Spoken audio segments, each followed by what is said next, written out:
So, what am I doing here? Quick heads up. I'm retiming my intake camshaft on my M52 B25. I had retarded the intake cam about 8 degrees to gain some more top end power.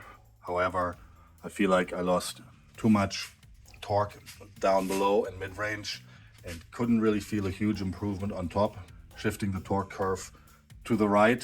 And what I'm going to do now is just quickly advance the intake cam a little bit back to stock again, not completely stock, maybe like 4 degrees. So what I did, I put the engine in top dead center.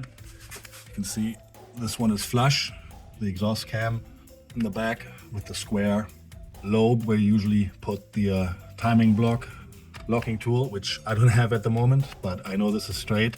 And you can see here that the intake cam one is slightly twisted, retarded. It's not flush like this. And what we need to do is bring this back just a scooch to the right again, advance it a little bit.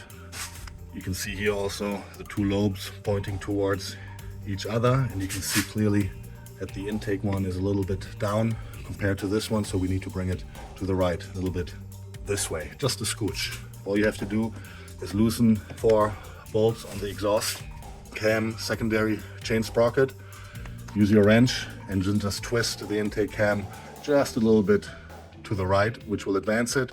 To the left, it will retard it. So advancing it again, just a little bit back to the advanced position to regain some torque down below. This is what I'm going to do. Very simple actually. Bring it top dead center, these 2 lobes facing. Make sure this is straight in the back as you're like home basically with the cylinder head. And yeah, I need to move this one a little bit to the right.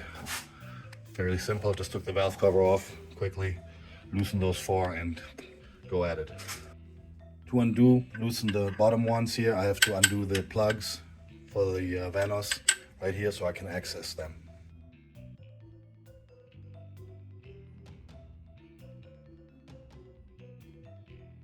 So now I'm just going to tap the wrench here to move the intake cam to advance it a little bit again. I loosened the 4 bolts here, so let's do it.